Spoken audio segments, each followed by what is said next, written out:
Meenakshi Faculty of Allied Health Sciences, BSc Technology courses. Apply now. Summer vandachu. What's your plan for this holiday? எங்க கிட்ட விட்டுருங்க, நாங்க பாத்துக்கிறோம். GT Holidays. GT Holidays, South India's #1 travel brand. எந்த மாவட்டத்திலையும் நீங்கள் பார்த்தீங்கன்னா நீங்கள் ஒரு நிகழ்ச்சி நிம்மதியாக பண்ண முடியல. பயங்கரப்பட்டு ப்ரெஷர் பண்ணுறாங்க. ஒரு மேடை இருக்கக்கூடாது, மேடை பெருசாக போடக்கூடாது, கொடி வைக்கக்கூடாது. இந்த எதிர்ப்புகள்லாம் அங்கேயே ஸ்பாட்லேயே எதிர்ப்பை காட்டுறாங்க பயங்கரமாக. ஏன்னா எங்கள் ஏரியாவில் வந்து சார் ஃபேன்ஸ் அதிகம். பட் ஆனால் அவங்களுமே சப்போர்ட் பண்ணுறாங்க. எங்களோட வந்து நாங்கள் வரோம் ஜாயின் பண்ணுறோம்னு சொல்லி ஒரு பெரிய டீமே இருக்காங்க. நம்ம அவங்களுமே வந்து நம்ம எதிர்ப்புலாம் கிடையாது. அவங்களுமே இப்போ நம்ம கூட சேர்ந்து தான் பண்ணுறாங்க. ஏன்னா பல பேர் பலதெல்லாம் போட்டுட்டு இருக்காங்க ஃபேஸ்புக், ட்விட்டர்லாம். அதை நம்ம பார்த்து நம்பக்கூடாது. திரு அஜித் அவர்கள் வந்து அவர் வாயால் நாங்கள் தமிழக தளபதி விஜய் அவர்களை சப்போர்ட் பண்ணுறோம் அப்படின்னு சொல்லி அறிவிச்சாலும் எங்களுக்கு மகிழ்ச்சி தான். இவருமே வந்து ப்ரெஸ் மீட்டை பார்க்கல, ப்ரெஸ்ஸை மீட் பண்ணி பேசல, ப்ரெஸ்ஸை இன்னும் மீட் பண்ணவே இவர் வந்து பயப்படுறாரு அப்படிங்கிற விஷயங்களாம். காஞ்சிபுரத்துக்கு போனாரு, அங்கே போய் பார்த்தாரு, மக்களை பார்க்காம இல்லை, நேரில் சந்திச்சாரு. போலீஸ் அனுமதி கொடுத்தாங்களா? நான் கூட நாளைக்கே டீனரில் எங்கள் தளபதியை வர வைக்க ரெடியாக இருக்கும். அனுமதி கொடுப்பாங்களா கேளுங்க. எல்லாம் வந்த பேருக்கு எத்தனை பேருக்கு என்னென்ன ஆக போகுது, என்னென்ன கிழிய போகுதுன்றது அப்போ தெரியும். வந்துட்டா முடிஞ்சு போச்சு. வராத வரைக்கும் தான் உங்கள் அரசியல். என் தலைவன் வீட்டை விட்டு ஒவ்வொரு தொகுதியிலும் இறங்கிட்டாருன்னா என்ன பண்ணுவீங்க நீங்கள்? ஆதன் சினிமா நேயர்களுக்கு வணக்கம். நான் உங்கள் விஜய் பிரியா. விஜய் பர்த்டே ஸ்பெஷலாக இந்த ஒரு நேர்காணல் இருக்க போது சார் நிறைய விஷயங்கள் கேட்டு தெரிஞ்சுக்கலாம். வணக்கம் சார். வணக்கம். எப்படி இருக்கிறீங்க எல்லாரும்? Sir, June 22. ஸோ அவர் மட்டும் இல்லை, அவருடைய ரசிகர்கள், தொண்டர்கள் எல்லாருமே செலிப்ரேட் பண்ணக்கூடிய இந்த நாள். ஸோ நீங்கள் எந்த அளவுக்கு எக்ஸைட்டாக இருக்கீங்க? எப்பவுமே தளபதி பிறந்தநாள் வந்தாவே நாங்கள் வந்து சோசியல் சர்வீஸ் தான் மேடம் பண்ணுவோம். ஏன்னா அது இப்போ ஆரம்பித்ததெல்லாம் கிடையாது. கடந்த 30-32 வருஷமாகவே அந்த சமூகம் சார்ந்து மக்களுக்கு என்னவோ அதை செய்கிற ஒரு அன்றைக்கி வந்து நம்ம நற்பணி மன்றமாக இருந்தது. அப்புறமா நற்பணி இயக்கமாக மாறிச்சு. அப்புறம் மக்கள் இயக்கமாக இன்றைக்கி தமிழக வெற்றி கழகமாக உருவெடுத்திருக்கு. அப்போத்துலேருந்து இந்த வரைக்கும் மக்கள் சார்ந்து தளபதி பிறந்தநாள் எல்லோரும் பிறந்தநாள் வந்துன்னா ஒரு நாள் 2 நாள் கொண்டாடுவாங்க. அதிகபட்சம் போனால் ஒரு 10 நாள் கூட கொண்டாடுவாங்க. ஆனால் எங்கள் தலைவர் பிறந்தநாள் மட்டும் வருஷம் 365 நாளும் ஏதோ ஒரு மூலையில் ஒருத்தன் கொண்டாடிட்டு தான் இருப்பான். அந்த ஒரு தலைவர் தான் எங்கள் தளபதி. Okay sir. பொதுவாக தளபதி விஜய் அவர்களுடைய பிறந்தநாள் அன்னைக்கு நிறைய இரத்த தான முகாம்கள், அன்னதான திட்டங்கள் மற்றும் அந்த நாள் பிறக்கக்கூடிய குழந்தைகளுக்கு தங்க மோதிரம் கொடுக்கறதாகட்டும், இந்த மாதிரியான விஷயங்கள்லாம் நிறைய வந்து பண்ணிட்டு இருக்காங்க. அவங்களுடைய ரசிகர்கள்ல இருந்து இப்போ தொண்டர்களாக மாறக்கூடிய எல்லாருமே. ஸோ இந்த விஷயங்கள்லாம் நீங்கள் எப்படி நினைக்கிறீங்க? இது வந்து ஒரு அதாவது அவர் சொன்ன மாதிரி தான் பொது நிகழ்ச்சி. பிறந்தநாள்னாவே மக்களுக்கு வந்து நலத்திட்ட நாயகன் தான் எங்கள் தளபதியை சொல்லலாம். இப்போ அவருடைய பிறந்தநாளை நாங்கள் நலத்திட்டங்களை வச்சு தான் கொண்டாடிட்டு இருக்கோம். அந்த காலத்திலே பார்த்தீங்கன்னா தளபதியுடைய பிறந்தநாளை அப்பயே ஒரு மாவட்டத்திலையும் அந்த நேரத்தில் பிறகுற குழந்தைங்கள்லாம் தங்க மோதிரம் கொடுத்துட்டு இருந்தோம். காலப்போக்கில் அது மாறி அதுக்கப்புறம் அன்னதானம், அதுக்கப்புறம் நலத்திட்டங்கள், தையல் மிஷின், இப்படி ஒரு விஷயமும் படிப்படியாக அதாவது ஒரு விஷயம் பண்ணுறது வந்து அதிகமாகச்சே தவிர கம்மியாகலை. இப்போ தங்க மோதிரம் வந்து ஃபஸ்ட்டு பண்ணுறோம். ஃபஸ்ட்டு பிறகுற குழந்தைங்க ஒரு 25 வயசுலேருந்து போடுறப்போ 25 குழந்தைங்களுக்கு வந்து இன்றைக்கி 51 குழந்தைக்கு தரோம். இப்போ பார்த்தீங்கன்னா நாளைக்கு பிறகுற இப்போ என்னுடைய சம்மந்தப்பட்ட தீநகர் ஆயிரம் விளக்கு தொகுதியில் இது எத்தனை குழந்தைங்க பிறகுறாங்களோ அத்தனை குழந்தைக்கும் தங்க மோதிரம் எங்கள் பொதுச்செயலர் கையில் கொடுக்க போகிறோம். அந்த மாதிரி அதிகமாக தான் ஆகுது தவிர எந்த ஒரு விஷயத்தையும் கம்மியாகல. சமீபத்தில் நாங்கள் செஞ்ச திட்டங்கள்லாம் பார்த்தீங்கன்னா எல்லாமே 51 அவருடைய 59 பிறந்தநாளை முன்னிட்டு 51 பேர் இருக்கணும். 510 வரையும் எங்களால் முடிஞ்ச தையல் மிஷினுக்கு 51 பேருக்கு அந்த மாதிரி ஒரு நலத்திட்டமும் மக்களை சேரக்கூடிய விஷயத்தை செய்யக்கூடியது தான் தளபதியோட பிறந்தநாள். நாங்கள் வந்து எப்படி பார்க்குறோன்னா இது பிறந்தநாள் மட்டுமே இல்லை, மக்கள் அவர் அன்னைக்கு ஃபஸ்ட்டு அவர் சொன்ன முதல் பிறந்தநாள் சொன்னதுன்னா மக்களுக்கு எந்த விஷயம் என்னால் முடியுமோ அதை நீங்கள் அது 1% செய்கிறீங்க, அதை நலத்திட்டமாக மாற்றிக்கிங்க அப்படின்னு தான் ரசிகர் மன்ற காலத்திலேருந்தே தொடர்ந்து ரசிகர் மன்ற காலத்தில் பண்ணிட்டு இருந்தோம். ரசிகர் மன்ற காலத்தை பார்த்தீங்கன்னா ஒரு ஏரியாவிலே அரிசி குத்தோம். மழை டைமில் அந்த மாதிரி தளபதியே நேரடியாக காலத்தில் வந்து அந்த மாதிரி விஷயங்கள்லாம் பண்ணிட்டு இருந்தார். அவர் வர முடியாத சூழ்நிலையில் எங்களை அனுப்பிச்சு பண்ணுங்க அப்படின்ற மாதிரி பண்ணிட்டு இருந்தோம். இதுக்கப்புறம் படிப்படியாக ஒரு விஷயமும் நாங்கள் இப்போ பண்ணிட்டு வரது பார்த்தீங்கன்னா இப்போ டைமே இல்லை. பொதுச்செயலாளருக்கு எங்களுடைய பொதுச்செயலாளர் பார்த்தீங்கன்னா அவர் தான் எங்களுக்கு இந்த வாய்ப்பை கொடுத்தாரு. இதன் மூலிமா அவருக்கு நன்றி சொல்லிக்கிறேன். எங்களுக்கு பார்த்தீங்கன்னா எங்களுக்கு வெளியே போகிறதுக்கு வாய்ப்புகள் கிடையில, ஒரு டைமே இல்லை. அந்த அளவுக்கு இப்போ எல்லாருமே பார்த்தீங்கன்னா இப்போ 14 வார்டு இருக்குது. இந்த 14 வார்டிலையும் காலையில் டிஃபன், மத்தியானம் பிரியாணி, நைட்டு டிஃபன் தரோம். இது போக தங்கத்தேர் இழுக்கிறோம். ஒரு விஷயமும் ரெகுலராக கொடுத்துட்டு இருக்கீங்க. ஆமாம், இது வந்து நாளைக்கு பர்த்டேக்கு பண்ணுறோம். விலையில்லா விருந்தகன்னு ஒன்று நடத்திட்டு இருக்கோம். இது ரெகுலராக பண்ணிட்டு இருக்கோம். இவர் குறைஞ்சது ஒரு 4-5 வருஷம் பண்ணிட்டு இருக்காரு. விலையில்லா விருந்தகம். இப்போ நான் 1 வருஷம் தான் ஆக போகுது. இப்போ பண்ணிட்டு இருக்கேன். ஒரு 3-4 மாசமா பண்ணிட்டு இருக்கேன். அதுமாதிரி விலையில்லா விருந்தகம் அவர் ஒரு 2 மாசமா பண்ணிட்டு இருக்காரு. இது விலையில்லா விருந்தகன்றது வந்து பார்த்தீங்கன்னா ரெகுலராக பண்ணுறோம். ஒரு நாளைக்கு 3500 ரூபா தன்னுடைய சொந்த காசுல யார்கிட்டயுமே இது பண்ணல. இவர் ஒரு நாள் போடுறாரு, அவர் கூட இருக்கவங்க ஆளுக்கு ஒரு நாள். நான் போடுறேன், என்னோட கூட இருக்கவங்க. அதுமாரி ஒவ்வொருத்தரும் அது விலையில்லா விருந்ததுக்கிட்ட எங்கள் சொந்த காசில் தான் செஞ்சுட்டு மக்களுக்கு ஒரு நாளைக்கு 110 பேர் நாங்கள் கணக்கு பண்ணி எக்ஸ்ட்ரா 109 பேருன்னு கணக்கு ஆரம்பித்தோம். இன்றைக்கி பார்த்தீங்கன்னா அது 209, 210, என்னுடைய ஆவரேஜாக 250 பேர் டெய்லி போட்டுட்ருக்கோம். ஓகே, இப்போ நீங்கள் தமிழக வெற்றி கழகத்தில் ஒவ்வொருத்தரும் நீங்கள் என்ன மாதிரியான விஷயங்கள் பண்ணிட்டு இருக்கீங்க, என்ன போஸ்டிங்கில் இருக்கீங்க? இப்போ நாங்கள் எல்லாருமே மாவட்ட செயலாளராக இருக்கோம். அடிப்படையில் ரசிக மன்றத்தில் சாதாரண ஒரு வட்டத்தை வந்து கிளை மன்றத்தில் ஆரம்பித்தோம். அதுக்கப்புறம் பகுதி, அதுக்கப்புறம் மாவட்ட ரசிக மன்ற மாவட்ட தலைவராக இருந்தோம், இயக்கத்துக்கு தலைவராக இருந்தோம். இன்றைக்கி தளபதி கட்சி ஆரம்பித்தோன்னே எங்களை மறக்காமல் அந்த மாவட்ட செயலர்ன்ற பதவியை எங்களுக்கு கொடுத்து எங்களை அழகு பார்த்துருக்காரு. அவருக்கு இந்த வேலையில் ஒரு நன்றியை சொல்லி. ஓகே, ஸோ மக்கள் இயக்கமாக இருந்தது அரசியல் கட்சியாக மாறப்போகுது அப்படிங்கிறது எனக்கு தெரிஞ்சு எங்களுக்கெல்லாம் தெரியறதுக்கு முன்னாடியே அது உங்களுக்கு தெரிஞ்சிருக்கும் விஷயம். ஸோ உங்களுக்கு அந்த ஆரம்பத்தில் அந்த விஷயம் சொல்லும் போது எப்படி இருந்தது? அதை எதிர்பார்த்து ஆக்சுவலாக நாங்கள் எதுவுமே பண்ணல. கட்சி ஆரம்பிக்க போறான்றது இந்த எந்த ஒரு மாவட்ட செயலரும் யாருக்கும் தெரியாது. நான் வந்து ஒரு சாதாரண வட்ட தலைவராக இருந்தேன். எனக்கு வந்து முன்னாள் மாவட்ட தலைவர் டீனர் அப்புன்னு அவர் தான். அதுக்கு முன்னாடி மாவட்ட தலைவர் இருந்தார். இந்த மாதிரி பல பேர்கிட்ட நான் ஒர்க் பண்ணி தான் என்ன அவங்களாம் ஒரு வழிகாட்ட ட்ரைன் பண்ணி இன்னைக்கு நான் ஒரு மாவட்ட செயலர் உட்காந்துருக்கேன். அதுக்கு அவங்களாம் ஒரு காரணம். ரெண்டாவது முக்கிய காரணம் என்னுடைய பொதுச் செயலாளர்.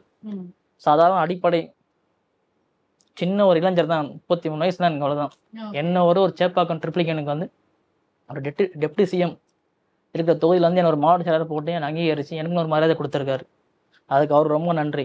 பட் அரசியல் கட்சியாக ஆக போகிறாங்க அப்படின்ற எந்த தகவலும் எங்களுக்கு தெரியாது. தலைவர் எப்போ ஆரம்பித்தா சரி நாங்கள் ரெடியாக இருக்கோம். 234 தொகுதியிலையும் களத்தில் இறங்கி போரிடுவோம் நாங்கள் தயார், சண்டை போடுவோம் நாங்கள் தயார் அப்படின்னு நோக்கத்தில் நாங்கள் இருந்தோம்.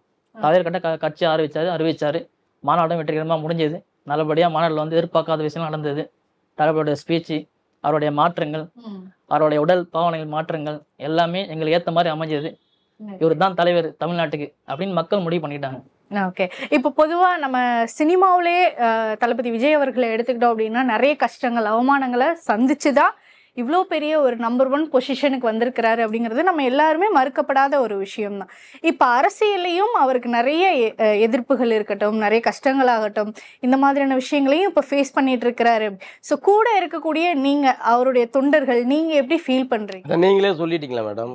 இப்போ சினி ஃபீல்டில் வரும்போது அவர் எவ்வளோ கஷ்டப்பட்டு வந்தாரோ அதே காலகட்டம் தான் இப்போ அரசியலில் இருக்குது. கண்டிப்பாக அதில் வெற்றி பெற்று தமிழக முதல்வராக ஆளப்போகிற தமிழனா அவர் கண்டிப்பாக அமர்வார். இதில் எவ்வித மாற்று கருத்தும் கிடையாது. அதாவது எப்படி கலைத்துறையில் அவர் ஈடுபட்ட முதல் படத்திலிருந்து ஒவ்வொரு அதை சினிமா பாணியில் எடுத்துக்கொண்டாலும் சரி, இல்லை அரசியல் பாணியில் எடுத்துக்கணும், அடிப்படையில் அவர் கஷ்டப்படுறாரு. ஆனால் வெற்றி அவருக்கு தான். அதில் எவ்வித மாற்று கருத்துமே கிடையாது. எந்த மாவட்டத்துலையும் நீங்கள் பார்த்தீங்கன்னா நீங்கள் ஒரு நிகழ்ச்சி நிம்மதியாக பண்ண முடியல. எந்த மாவட்டத்துலையுமே சரி பயங்கரப்பட்டு ப்ரெஷர் பண்றாங்க. ஒரு பேனர் இருக்கக்கூடாது, மேடை பெருசா போடக்கூடாது, கொடி வைக்கக்கூடாது. ஓகே, இந்த எதிர்ப்புகள்லாம் அங்கேயே ஸ்பாட்லயே உங்களுக்கு காட்டுறாங்க, பயங்கரமா காட்டுறாங்க. இல்லை, அதாவது அதிகாரிங்க வந்து நம்மளுக்கு சப்போர்ட் பண்றாங்க. அதிகாரிகளுடைய உடன்பாடு வந்து தமிழக வெற்றி கழகத்துக்கு எங்களுக்கு சப்போர்ட் இருக்கு. மறைமுகமாக சப்போர்ட்டும் நேரடி சப்போர்ட்டும் இருக்கு. அதிகாரிகளை மேலே இருக்க அரசியல்வாதியை ஏற்கிறாங்க.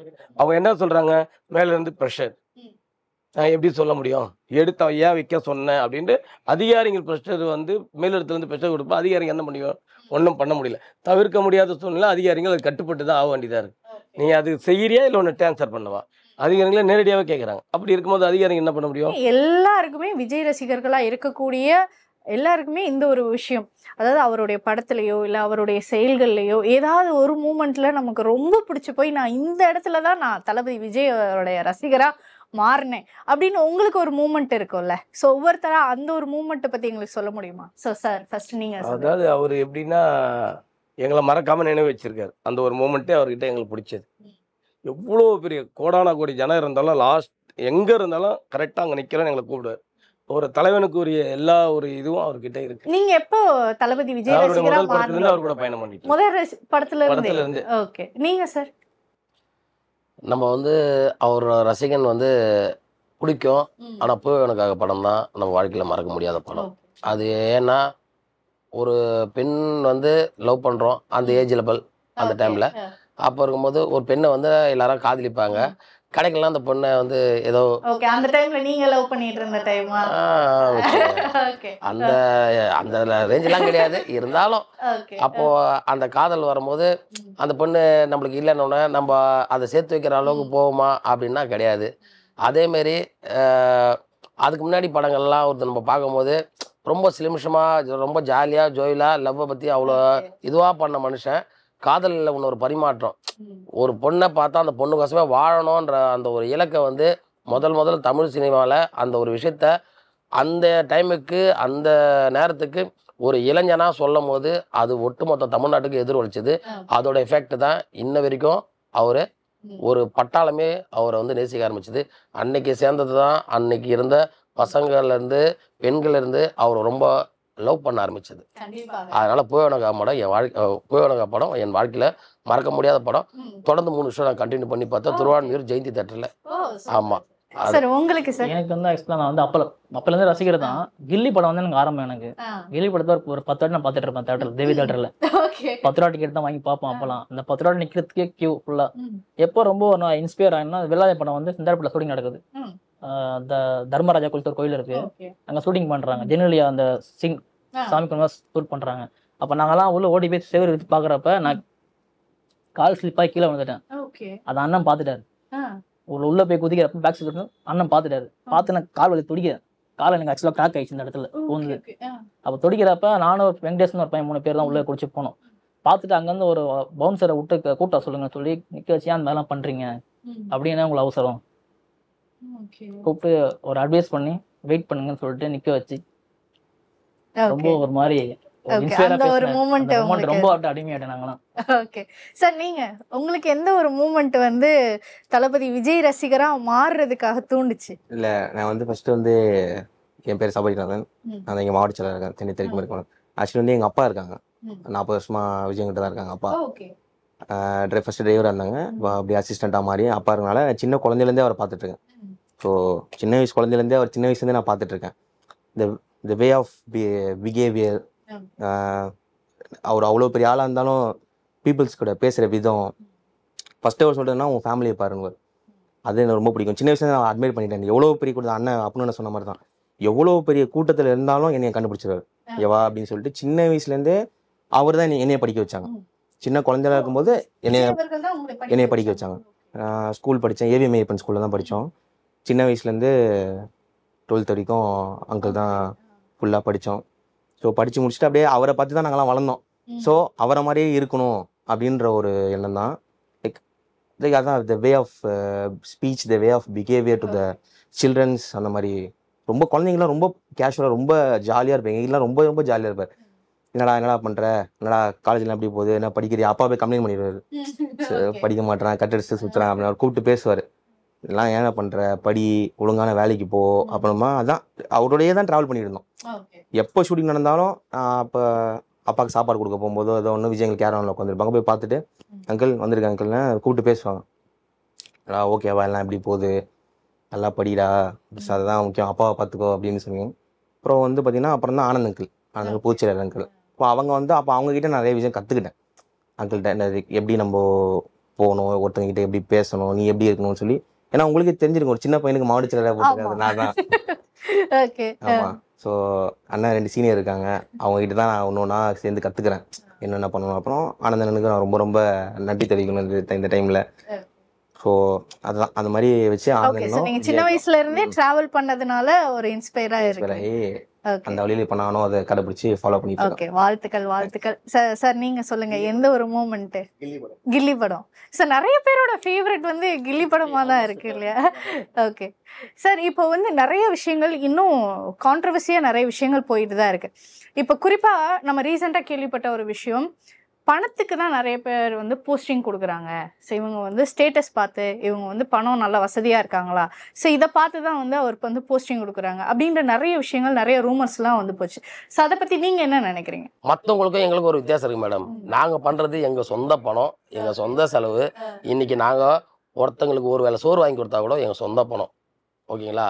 அதை நாங்கள் யார்கிட்டையும் வாங்கிலாம் பண்ணலை, யார்கிட்டையும் டொனேஷன் வாங்கிலாம் பண்ணலை. இன்றைக்கி இவர் சொன்னார் பாரு, நண்பர் அப்படின்னு சொன்னார் பார்த்தீங்களா, விலையில்லா விருந்தவங்கன்னு சொன்னார் பார்த்தீங்களா, அந்த விலையில்லா விருந்தவங்க இன்னைக்கு நாங்கள் கட்சி தோழர்கள் ஆனால் நான் ஒரு நாள் போடுறேனா நீ ஒரு நாள் போடுறேனா அப்படின்ற அளவுக்கு தான் போட்டி போட்டு இன்னைக்கு வருஷ கணக்காக அவர் பண்ணுறது. எப்படி அதெல்லாம் ஒன்றையெல்லாம் வந்துடாது.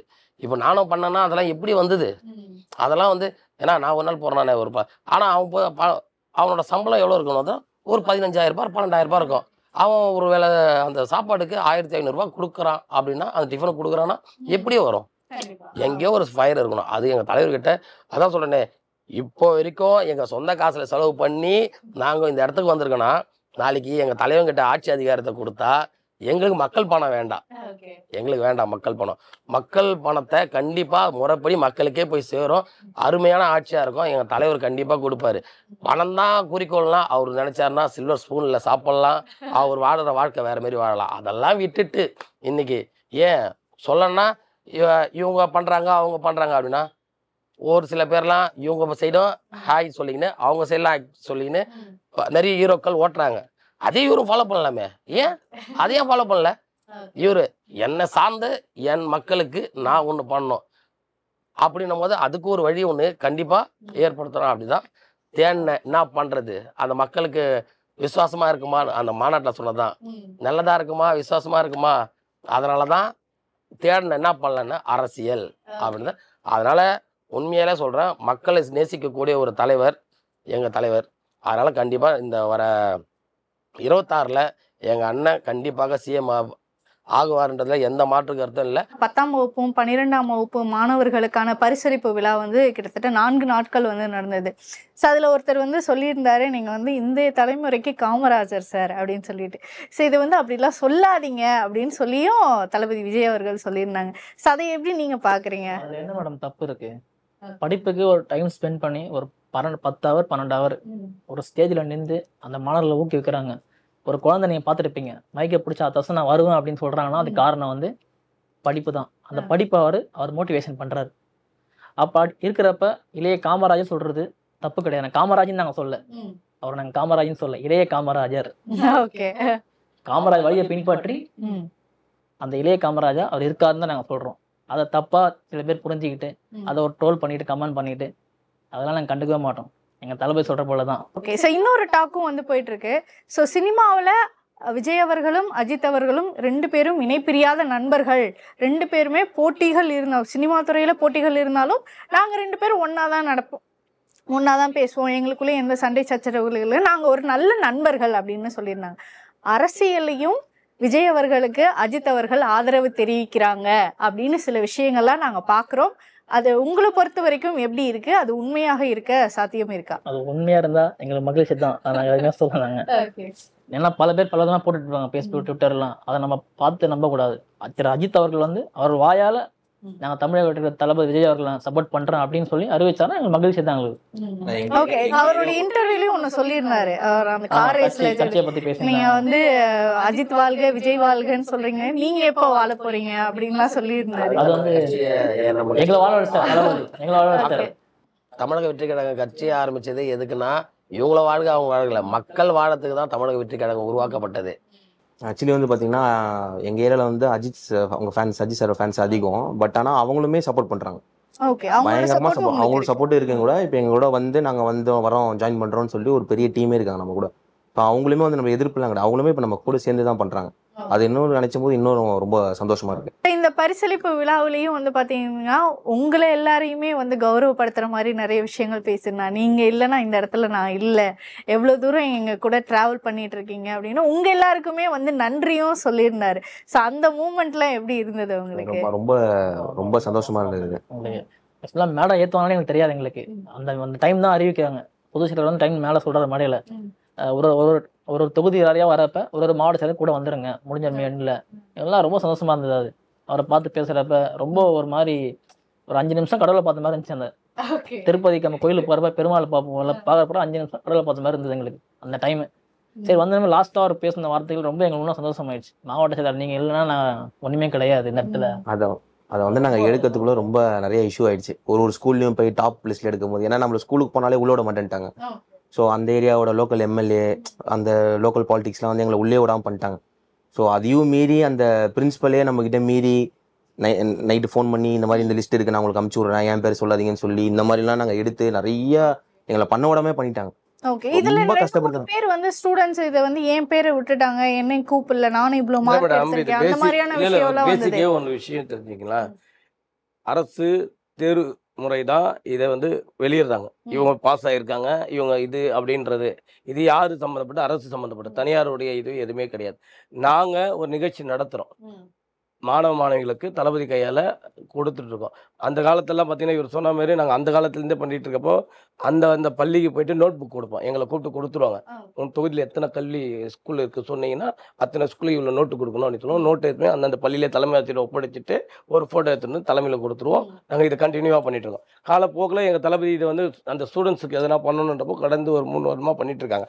அந்த வருடத்தை அப்போ 3 வருடமாகவே அந்த ஒரு இது பண்ணிட்டு இருக்கப்போ இந்த 2 வருடமா இவங்க என்ன பண்ணுறாங்கன்னா அந்த கல்வித்துறை எஜுகேஷன் மாவட்ட கல்வி அதிகாரிகிட்ட போய் நாங்கள் அணுகிறப்போ இது நாங்கள் தரமாட்டோம், மேலிடத்துல உங்களுக்கு கொடுக்கக்கூடாது சொல்லியிருக்காங்க, நாங்கள் எப்படி தர்றது அப்படின்ற பேசிக்கெலாம் அவங்க கொண்டு வந்துடுறாங்க.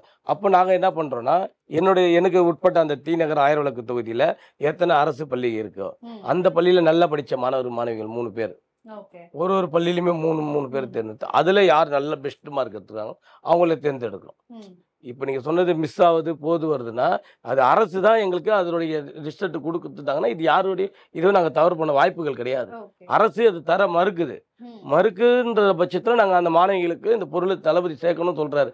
அப்போ அது கரெக்டான பெர்சன்ட் போய் சேரணும். அப்போ என்ன பண்ணோம் 10 பள்ளியில் எடுக்கிறோம். அந்த 10 பள்ளியில் 99 மார்க் வாங்கியிருக்கு அந்த குழந்தைக்கு கொடுப்போமா, 87 வாங்கியிருக்கு அந்த மார்க் கொடுக்க முடியுமா? 97 குழந்தைங்களுக்கு தான் கொடுக்க முடியும். இதை வந்து என்ன பண்ணுறாங்க அரசு அதிகாரிகள் இவங்களுக்கு கொடுக்கலன்றது இதே அரசு அதிகாரிகள் தான் அது ஒரு கொழுமுட்டு நிகழ்ச்சியாக இது வேற தேவையில்லாத ஒரு இஷ்யூவை அரசு தான் செஞ்சுட்டு இருக்குது. மக்கள் யாரும் தெரியல, மக்கள் எல்லாம் தெளிவாக இருக்காங்க. கொடுக்குற விஷயத்த மக்கள் தெளிவாக புரிஞ்சுட்டு வாங்கிட்டு இருக்காங்க. அது இது சம்மந்தம் ஒரு அரசு அமைச்சராக ஒருத்தர் அறிக்கை கொடுக்குறாரு. ஒரு நிகழ்ச்சியில் கேட்குறாங்க இதுமாரி 10வது 12வதுடைய மாணவ மாணவிகளுக்கு கொடுக்குற இதுன்னா நாங்கள் 3000 பேர் கொடுக்கலாம். அரசு பணத்தை எடுத்து யார் வேணால் கொடுக்கலாம். தெருவில் சுற்றுறவர் கூட கொடுக்கலாம். அரசு பணத்தில் அவர் அரசு சம்மந்தப்பட்டவராக இருந்தால் அரசு பணத்தை யார் வேணால் கொடுக்கலாம். சொந்த பணத்தை வந்து எடுத்து கொடுக்குறப்போ தான் அதோடைய இது தெரியும். தளபதியுடைய சொந்த விஷயத்தில் சொந்த இதில் கொடுக்குறாரு. அவர் இவ்வளோ பேர் கொடுக்குறாரு. நான் 300 பேருக்கு கொடுத்தேன், என் தொகுதியில் 3000 பேர் கொடுத்தேன். நீ அரசுனுடைய இதில் இருக்கீங்க, நீங்கள் எவ்வளோ பேர் கொடுக்கணுன்றது அரசோடைய பணத்தை கொடுக்குறீங்க, அது நீங்கள் பேசக்கூடாது. அதாவது அறிக்கையை கேள்வி கேட்குறாங்க, நம்ம பத்திரிகையாளர் கேள்வி கேட்குறோம், நின்று அழகாக பதில் சொல்லணும். அதுக்கு சொல்கிற பதிலுக்கே சரியில்லாத பதில் அதையே ஒரு இதுவாக சொல்கிறாரு. இந்த நேரத்தில் அந்த ஒரு நிகழ்ச்சியில் அவங்க பண்ணுறதை வன்மையாக கண்டிக்கிறேன் நான். ஓகே, ஸோ இப்போ இவருமே வந்து ப்ரெஸ் மீட்டை பார்க்கல, ப்ரெஸ்ஸை மீட் பண்ணி பேசலை, ப்ரெஸ்ஸை இன்னும் மீட் பண்ணவே இவர் வந்து பயப்படுறாரு அப்படிங்கிற விஷயங்கள்லாம். காஞ்சிபுரத்துக்கு போனார், அங்கே போய் பார்த்தாரு, மக்களை பார்க்காம இல்லை, நேரில் சந்திச்சாரு. போலீஸ் அனுமதி கொடுத்தாங்களா சொல்லுங்க? நான் கூட நாளைக்கே டீனரில் எங்கள் தளபதியை வர வைக்க ரெடியாக இருக்கும், அனுமதி கொடுப்பாங்களா கேளுங்க. மேடம் ஒன்றுமே இல்லை மேடம், சின்னதாக பேனர் வைக்க எங்களுக்கு அனுமதி தர பண்ணுறீங்க. எங்களுக்கே அந்த அனுமதி தரீங்க பயப்படுறப்ப எங்கள் தளபதி வந்தால் உங்களால் இது பண்ண முடியுமா? எங்கள் பொதுச்செயலர் சொன்ன மாதிரி தான், அவரை கூட்டிகிட்டு போகிறதா எங்களுக்கு கஷ்டமான வேலையே. நாங்கள் எங்களை கூப்பிட்டு 50 லட்ச ரூபா செலவு பண்ணணும்னு நாங்கள் ரெடியாக இருக்கோம். 50 லட்ச ரூபா நாங்கள் செலவு பண்ண ரெடியாக இருக்கோம். எங்கள் தளபதியை கூப்பிட்டு போயிட்டு அவர் மக்கள் எல்லாமே கொதிச்சு போயிருக்காங்க. இன்னைக்கு எப்போ அவர் முகத்தை காணுவோம்? இவர் சொன்னார் திருப்பதியில் 2 நிமிஷம் அந்த பெருமாளை பார்த்துட்டு இருந்த மாதிரி, அந்த மாதிரி மக்கள் எல்லாம் எப்போ இதுவாக இருக்கணும்? என்னன்னா மக்கள்கிட்ட இவங்க பொய் சொல்லி இந்த 2 அதாவது மாற்றி பொய் சொல்லி இவங்க மக்களை ஏமாத்திட்டு இருந்தாங்க இவ்வளோ நாள். மக்கள் இப்போ தெளிவாக ஆயிட்டாங்க. சொல்கிற ஒவ்வொரு விஷயத்தையும் மக்கள் தெளிவாக இருக்காங்க. ஓகே சார், அரசியலையும் தாண்டி சினிமாவிலையும் நிறைய விஷயங்கள் நம்ம தளபதி விஜய் அவர்கள் வந்து பண்ணியிருக்கிறாங்க. ஸோ இத்தனைக்கும் அந்த ஈவெண்ட்லேயே நம்ம நிறைய குழந்தைகள் சொல்கிறதையும் கேட்டிருந்தோம். நீங்கள் வந்து இன்னும் 2-3 படம் நடிங்களேன் ப்ளீஸ் அப்படின்லாம் சொன்ன மாதிரியான வீடியோக்கள்லாம் நம்ம பார்க்குறோம். ஸோ அதை ஏதாவது விஜய் அவர்கள் கன்சிடர் பண்ணுற மாதிரி ஏதாவது விஷயங்கள்லாம் நடந்ததா?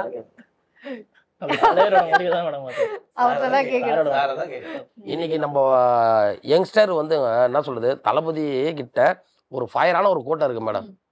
அது வந்து எப்படி சொல்றதுன்னா, அவரை உட்கார வைக்கணும், அவன் தூங்கணும் கொள்ளணும் சாப்பிடணும், அதை பற்றிலாம் யோசிக்கல. 26ல் தளபதியை உட்கார வைக்கணும். அவங்ககிட்ட நீ ஒரு வேலை கொடுத்துட்டா, உண்மையான சொல்கிறேன், நான் ஒரு மாவட்ட செயலர் முறையில் சொல்கிறேன், என்கிட்ட நான் 2 தொகுதி மேடம், வேளச்சேரி மயிலாப்பூர்.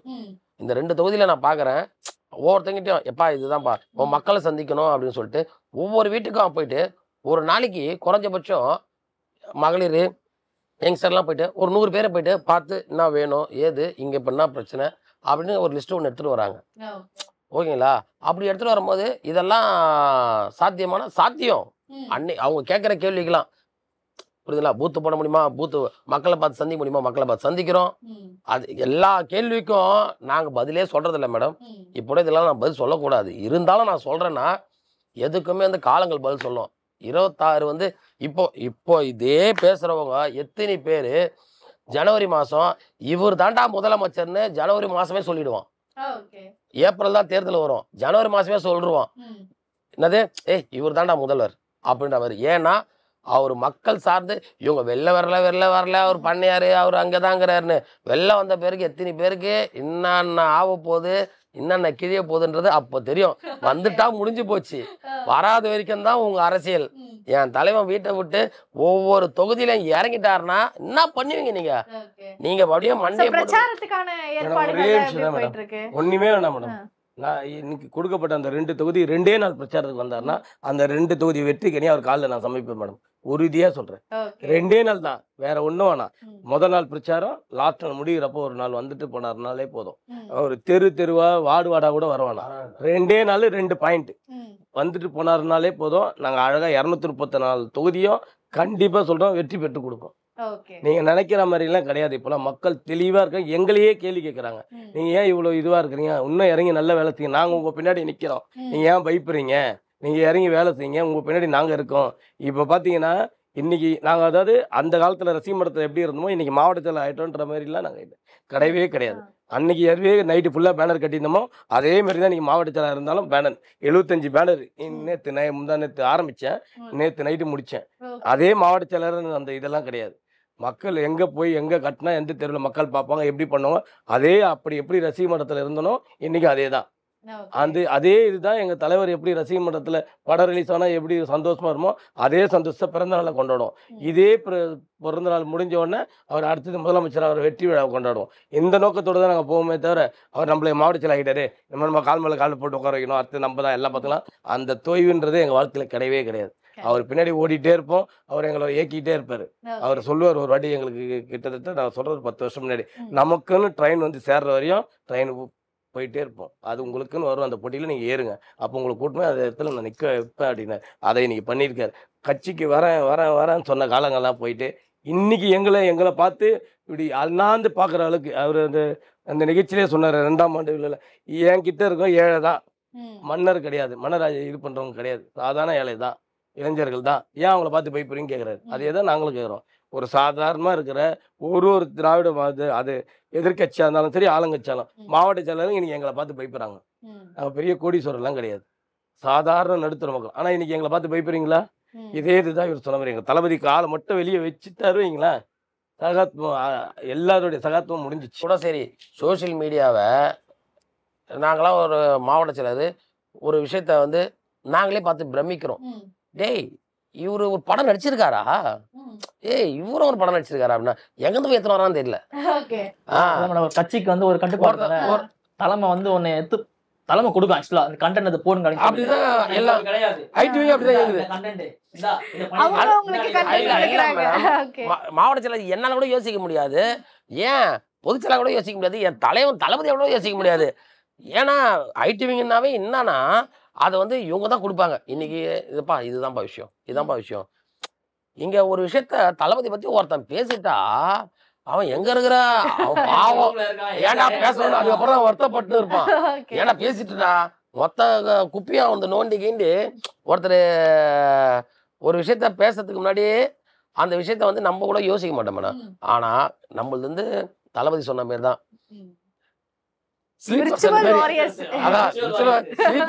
எங்கப்பா இருக்கிறீங்க நீங்க. அது மாதிரி நம்மளுக்கு வந்து தமிழக வெற்றி கழகத்தை பொறுத்த வரைக்கும் சரி ஐடிவிங்கன்னு ஒண்ணு தேவையே கிடையாது. அதை தாண்டி ஒரு டீம் ஒண்ணு இருக்குது, அவன் எங்க நாட்டுல இருக்கான்னு தெரியுது அச்சானா அவங்களே கௌரவப்படுத்துற விதமா விர்ச்சுவல் வாரியர்ஸ் கூட ஆமா தளபதி சொன்னாரு. அவன் அதான் சொன்னேன், இது மட்டும் தான் நம்ம சொந்தம் நினைச்சிடாதீங்க, இது மட்டும் தான் நம்ம உறவு நினைச்சிடாதீங்க. இல்லை பேசிக்காவே எந்த ஒரு விஷயமும் ஸ்பெஷலாகவே சொல்ல போறேன்னா இன்னைக்கு ரோடெல்லாம் எங்கேயுமே சரி கிடையாது. பார்த்தீங்கன்னா ஒரு 3 நாள் முன்னாடி ஒரு தாய் தன்னோட குழந்தைய ஸ்கூலுக்கு கூட்டு போறப்போ ஒரு பள்ளத்தில் வந்து அந்த லாரி ஏறி இறங்குது. பீக் ஹவர்ஸ்ல எந்த ரோடுலையுமே கவர்மெண்ட் லாரியா இருந்தாலும் எந்த லாரியும் அலோட் கிடையாது. ஆனா அப்படி கிடையாது, டி நகர்லயே எடுத்துங்க, எல்லார்கிட்டையும் டிராபிக் போலீஸ் வந்து எல்லாரும் காசு வாங்கிட்டு பிகே ஹவுஸில் வர்றாங்க. இங்கே இருக்கிற ஓல் இண்டியா ஸ்கூலாக இருக்கட்டும், இங்கே இருக்கிற எந்த ஸ்கூலாக இருக்கட்டும், எல்லா ஸ்கூலும் குழந்தைங்களே லேடிஸ் கூப்பிட்டு போயிட்டே இருக்காங்க. டைம் ஆச்சுன்னா அவங்க ஓட்டுற வேகத்தை பார்த்தீங்கன்னா மின்னல் வேகத்தில் போயிட்டு இருக்காங்க. அந்த நேரத்தில் லாரியை விட்டால் என்ன ஆகுறது? இதெல்லாம் கவர்மெண்ட் எதுவுமே ஒரு தன்னுடைய கண்ட்ரோலுக்கு கொண்டு வரதே கிடையாது. அவங்கவுங்க அந்த விஷயத்த பண்ணிட்டு போயிட்டே இருக்காங்க. கேட்கறதுக்கு ஆள் கிடையாது, ஒரு இது கிடையாது, ஒரு கட்டமைப்பு கரெக்டான கட்டமைப்பு. பில்டிங் கட்டுறாங்க நம்ம ஸ்லம்போர்டில் அந்த குடிசை மாற்று வாரியம் சொல்ற வீடு கட்டுறாங்க. இப்போ பார்த்துட்டு எல்லாத்துலையும் கட்டுறாங்க. டோட்டலாக இந்த பில்லர் நீங்கள் பார்த்தீங்கன்னா ரெடிமேட் பில்லர் வைக்கிறாங்க. ரெடிமேட் பில்லர் வைக்கிறாங்க.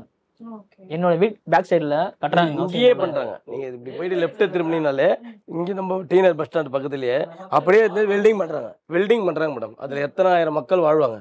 ஒரு இரும்பு வச்சு வெல்டிங் பண்ணிட்டு அது ஸ்ட்ராங்காக நின்றுமா? அந்த காலத்தில் சுண்ணாம்பு இதையும் போட்டு கட்டியே பில்டிங்கை அவ்வளோ ஸ்ட்ராங் பண்ணியே சில விஷயம்லாம் இதுவாகிட்டு இருக்கு. இப்போலாம் வந்து அப்படி கிடையவே கிடையாது. எதை எடுத்து அப்படி வைக்கிறாங்க, முடிஞ்சிச்சு, அவ்வளோதான்.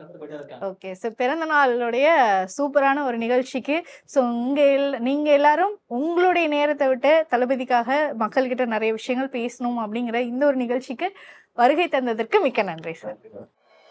Meenakshi Faculty of Allied Health Sciences, BSc Technology courses. Apply now.